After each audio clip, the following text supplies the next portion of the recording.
નમસ્કાર વિદ્યાર્થી મિત્રો, આજે આપણે હિન્દીનું જે ગાલા અસાઇનમેન્ટ પેપર 2 છે, કારણ કે એકના તો જવાબ આપેલા છે એટલે આપણે બીજા પેપરથી શરૂ કરીએ છીએ અને બીજા પેપરના એ અને બી વિભાગના જવાબ આજે આપણે જોવાના છે. બાકીના વિભાગ આપણે આગળના વિડીયોમાં આપી દેશું. આ જે 2023ની નવી ગાલા છે એના પ્રશ્નપત્ર 2ના જવાબ છે. તો વિડીયોને લાઈક અને શેર કરજો. જે વિદ્યાર્થી મિત્રો હજુ ચેનલને સબસ્ક્રાઇબ નથી કરી તે સબસ્ક્રાઇબ કરી લેજો. તમારા અન્ય મિત્રોને પણ સબસ્ક્રાઇબ કરાવજો જેથી આવા જ વિડીયો મળતા રહે. તો પ્રશ્નપત્ર 2 હિન્દી ગાલા અસાઇનમેન્ટ, એની અંદર એ વિભાગ જે ગદ્ય વિભાગ છે એટલે કે પાઠમાંથી પ્રશ્ન પૂછાય છે, તો એના આન્સર આપણે જોઈ લઈએ. પહેલો, निम्नलिखित प्रश्नों के नीचे दिए गए विकल्पों में से सही विकल्प चुनकर उत्तर लिखिए. 2 मार्क હોય છે. એમાં પહેલો વિકલ્પ છે बिस्मिल के लिए देववाणी क्या थी? તો અહીંયા ડી આવશે, माँ का उपदेश. सेकंड છે असली बात जानने का यह तरीका नहीं है, यह वाक्य किसने कहा है? આ 16મો પાઠ છે ચોરી, એનો ક્વેશ્ચન છે. તો એમાં આવશે સી, નંદન. એના પછી છે સही विकल्प चुनकर रिक्त स्थानों की पूर्ति कीजिए. 2 मार्क. અહીંયા ખાલી જગ્યા પૂરવાની છે. थर्ड क्वेश्चन अविनाश के साथी खाली जग्या पर पत्थरबाजी कर रहे थे तो पंचायत घर. आ रचना पाठ આપણો 18મો છે, એનો क्वेश्चन છે.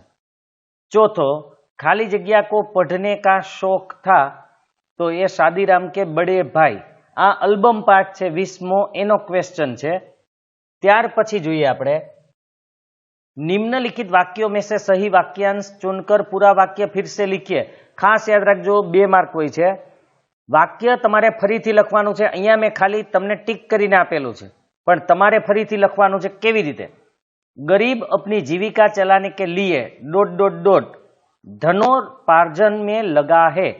धन उपार्जन मतलब के पैसा कमावामां. तो તમારે પરીક્ષામાં ડાયરેક્ટ આ રીતે લખવાનું છે કે गरीब अपनी जीविका चलाने के लिए धनोपार्जन में लगा है. બસ ડાયરેક્ટ આટલું જ લખવાનું છે. વાક્ય આખું પૂરું કરી દેવાનું. ... પછી સીધો આપણો આન્સર આવે એ લખી નાખવાનો છે. તો અ આવશે. છઠ્ઠો જે છે थोड़ी पुड़िया ने काकी की सुधा और इच्छा को खाली जग्या तो उत्तेजित कर दिया. एनी भूख अने इच्छा बे वधी गई. આગળનો ક્વેશ્ચન જોઈએ. निम्नलिखित प्रश्नों के उत्तर एक एक वाक्य में लिखिए. એમાં 3 मार्क અને 3 પ્રશ્ન હોય છે. પહેલો છે हम किसकी जय जयकार करते हैं? तो हम बड़े बड़े नेताओं की जय जयकार करते हैं. 8मो क्वेश्चन है अंत में दंतुल ने कालिदास को कैसे पहचाना? उत्तर, अंत में मल्लिका ने कालिदास का परिचय दिया, तब दंतुल ने कालिदास को पहचाना. 9मो है सुधामूर्ति ने टेल्को कंपनी से त्याग पत्र क्यों दे दिया? उत्तर, सुधामूर्ति ने टेल्को कंपनी से इसलिए त्याग पत्र એટલે કે रिजाइन कर दीधु, राजीनामु आपी दीधु, त्याग पत्र दिया क्योंकि उन्होंने बेंगलुरु में अपने पति श्री नारायण मूर्ति के साथ इन्फोसिस कंपनी खोली, इसलिए उसने त्याग पत्र दे दिया. आगे देखते हैं. निम्नलिखित प्रश्नों के उत्तर 2-3 वाक्यों में लिखिए. 4 मार्क. एक प्रश्न ना 2 मार्क. 10मो प्रश्न है प्रसन्न रहने की कला क्या है? उत्तर, जीवन का उद्देश्य आनंद प्राप्त करना है, इसके लिए प्रसन्न रहना बहुत जरूरी है. खिले हुए सुंदर फूल, बहते हुए झरने, गाते हुए पंछी, पेड़ों का नृत्य, टिमटिमाते तारे, चांद के हंसते चेहरे और चमकते सूरज आदि को देखकर हम प्रसन्न होते हैं. प्रसन्न रहने के लिए इनका अवलोकन करना चाहिए. 11मो क्वेश्चन है अणु तथा परमाणु किसे कहते हैं? उत्तर, किसी वस्तु के छोटे छोटे अंश या कण को अणु कहते हैं. परमाणु किसी पदार्थ का सबसे छोटा वह अंश होता है जिसके और टुकड़े न हो सके. अणु की रचना परमाणु से होती है तथा परमाणु को आकार मिलता है उसके अंदर मौजूद मतलब कि उसके अंदर जो है इलेक्ट्रॉन, प्रोटॉन और न्यूट्रॉन के कारण. એના અથવામાં ક્વેશ્ચન છે बिस्मिल की माँ ने शिक्षा प्राप्त करने के लिए क्या क्या प्रयत्न किए? उसका उत्तर देखते हैं। बिस्मिल की मां ने शिक्षा प्राप्त करने के लिए निम्नलिखित प्रयत्न किए। 11 वर्ष की उम्र में उनका विवाह हो गया था। तब वह अशिक्षित थी। बिस्मिल का जन्म होने के 5 या 7 वर्ष बाद उन्होंने हिंदी पढ़ना लिखना आरंभ किया।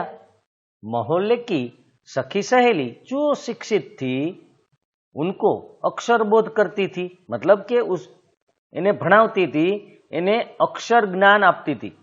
घर का सब काम हो जाने के बाद जो समय मिलता उसमें पढ़ती लिखती थी। परिश्रम के कारण थोड़े दिनों में वह देवनागरी पुस्तकों का अध्ययन करने लगी, मतलब के देवनागरी એટલે हिंदी पुस्तकों वांचवा मांडी। ત્યાર પછી निम्नलिखित प्रश्न का उत्तर 4-5 वाक्यों में लिखिए। 3 मार्क। અહીંયા 12મો क्वेश्चन આપણે જોઈ લઈએ, જે 16मा पाठ चोरीनो છે। चोरी का पता लग जाने पर नंदन ने बिंदु के साथ कैसा व्यवहार किया और क्यों? उसका उत्तर देखते हैं। नंदन ने बिंदु को प्यार से समझाया तो बिंदु ने स्वीकार कर लिया कि कमरे में से नीचे गिरा थोड़ा सा मेवा उसने ले लिया था। नंदन यह सुनकर भी शांत रहा, बल्कि वह बिंदु को कमरे में ले जाकर कनस्तर से, मतलब के पेटी, एक मुट्ठी मेवा निकालकर बिंदु को खाने के लिए दे दिया। नंदन का यह मानना था कि सबको सब चीजें मिलनी चाहिए। जब किसी को यह नहीं मिलता तो उसमें चोरी की भावना पैदा होती है। एना अथवामां छे रचना पाठ जे आपणे वात करी, नरेश और उसके साथी अपने हाथों का कौन सा कमाल दिखाना चाहते थे? तो उत्तर, गांव के युवक रमेश, नरेश, निमेश, अविनाश पंचायत के पदाधिकारियों द्वारा किए जा रहे घोटालों से नाराज थे और अनशन એટલે કે उपवास ऊपर बैठे थे। जब पदाधिकारियों ने उनकी बात का जवाब नहीं दिया तो रमेश, नरेश और निमेश ने पंचायत कार्यालय पर पत्थरबाजी शुरू कर दी। वे अपने हाथों से पत्थरबाजी का कमाल दिखाना चाहते थे। आगे જોઈએ। निम्नलिखित कथनों का आशय स्पष्ट कीजिए। 3 मार्क कोई पण एक लखवानो होय। 13मो छे धन सुख का जादूगर भी है और शांति का डकैत भी। आ આપણે 22મો ભીતરી સમૃદ્ધિ જે પાઠ છે એનો છે, તો એનો જવાબ જોઈ લઈએ। આ વાક્ય શું કહેવા માંગે છે? अच्छा जीवन व्यतीत करने के लिए धन बहुत ही आवश्यक है। सुख सुविधा भरी वस्तुएं प्राप्त करने के लिए धन जरूरी है।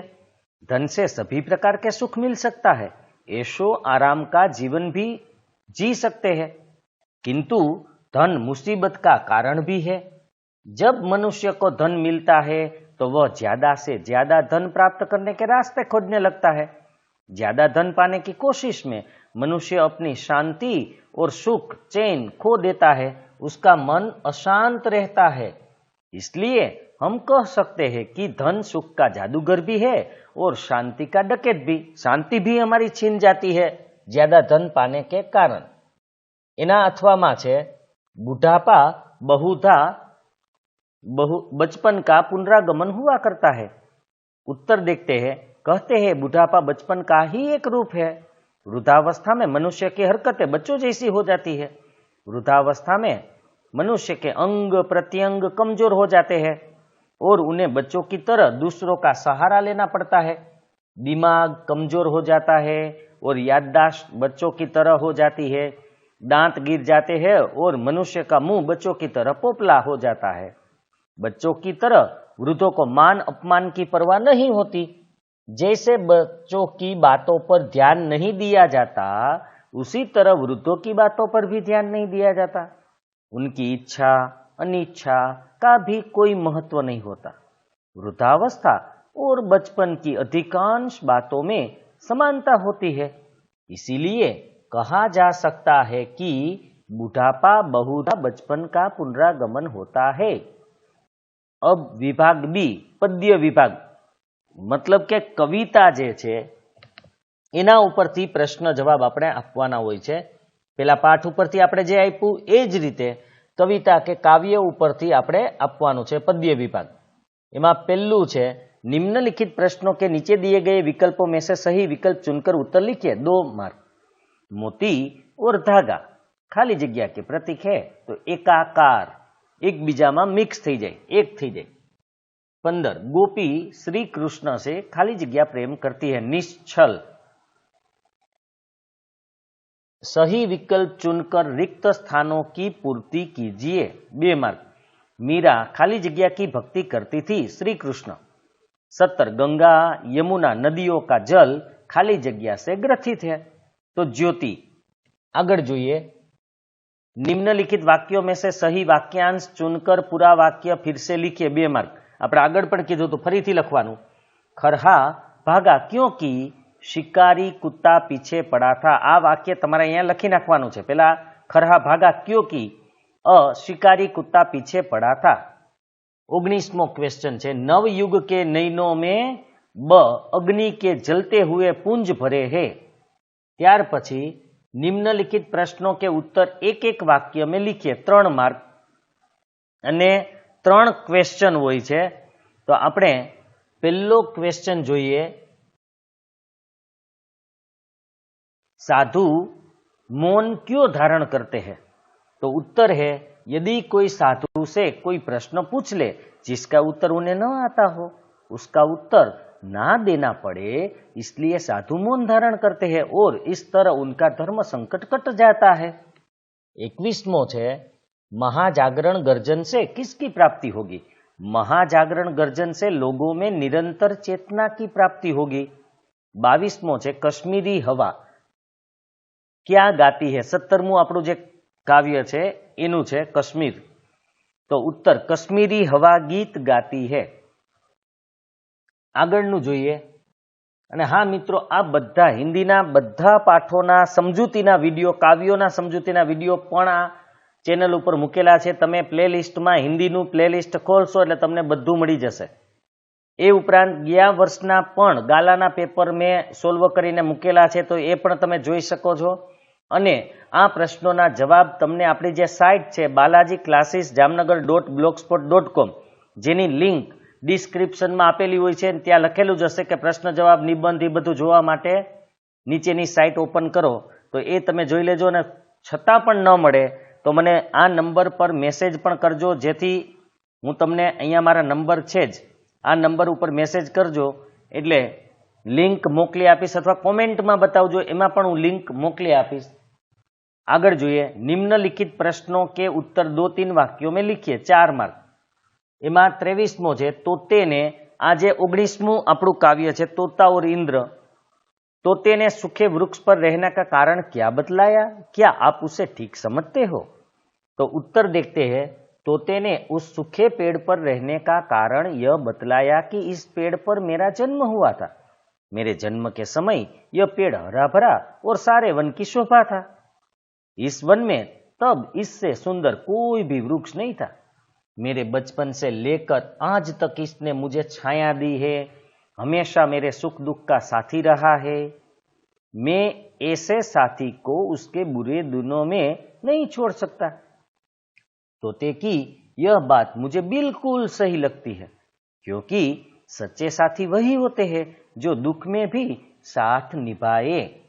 24मो क्वेश्चन है लोटा क्या क्या करता है? 21मो जो આપણું છે पहलिया मुकरिया एनो आ है जब प्यास लगती है तो लोटा मांगने पर जल ला देता है, वह लोगों की प्यास बुझाता है।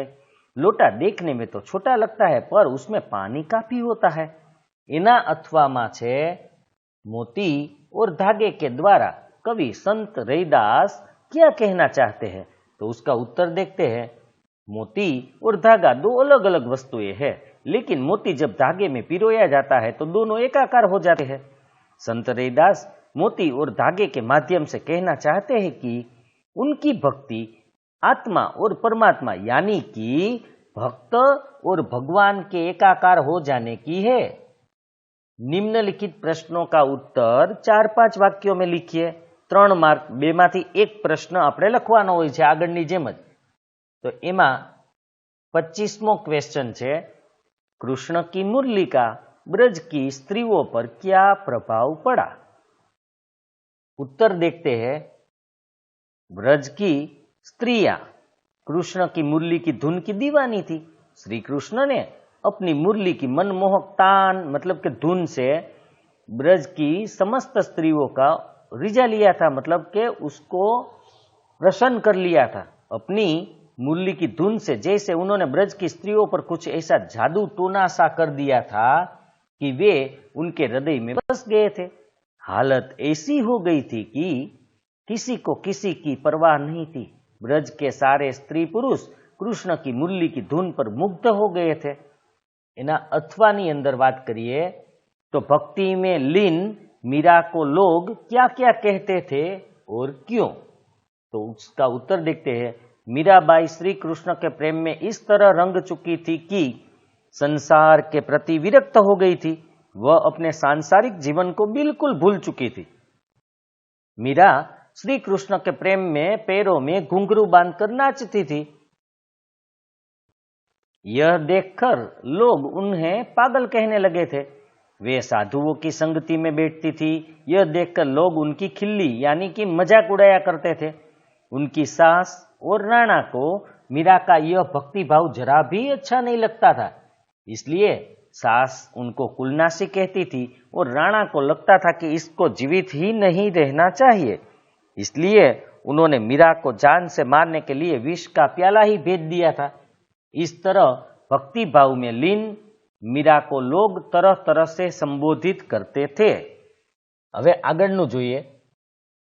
निम्नलिखित पंक्तियों का आशय स्पष्ट कीजिए। 3 मार्क। कोई भी एक लिखना है। जननी जन्मभूमि प्रिय अपनी जो स्वर्गाद अपि चिर गरीयसी। जननी जन्मभूमि છે એ બધાને પ્રિય છે ને સ્વર્ગથી પણ વધુ એને પસંદ આવે છે, વધુ સુંદર લાગે છે। उत्तर જોઈએ। मनुष्य को अपनी जन्मभूमि बहुत ही प्रिय होती है। वह कहीं भी रहे पर उसका मन अपनी जन्मभूमि में पहुंचने के लिए हमेशा बेचैन रहता है। अपनी जन्मभूमि की धरा, नदियां, पर्वत, महापुरुष, महान नारियां, परंपराएं, रीत रिवाज उसे बांधे रहते हैं। वह अपनी जन्मभूमि के लिए अपना सर्वस्व त्याग करने के लिए तैयार रहता है। इस तरह कवि ने जन्मभूमि को स्वर्ग से महान बताया है। एना अथवामां छे, देख पीठ पर खड़ा काल को जान लिए वह भागा। कुत्ते की सीख जे कविता छे एनु छे। एक दिन वन में एक शिकारी कुत्ता आ गया। वह वन की झाड़ियों में सूंघ सूंघ कर अपना शिकार खोजता था। शिकार की खोज में सूंघता सूंघता वह उस झाड़ी के पास पहुंचा जिसमें खरहा रहता था। कुत्ते की सांस की आवाज सुनकर उसकी आंख खुली तो उसने अपने काल को सामने देखा। काल से बचने के लिए वह अपनी जान लेकर भागा। तो अहींया आपणो विडियो खत्म थाय छे। सी अने डी विभाग पण हूँ जल्दी लईने आवी जईश। मित्रों लाइक अने शेर करजो। नवा विडियोमां आपणे फरीथी मळशुं।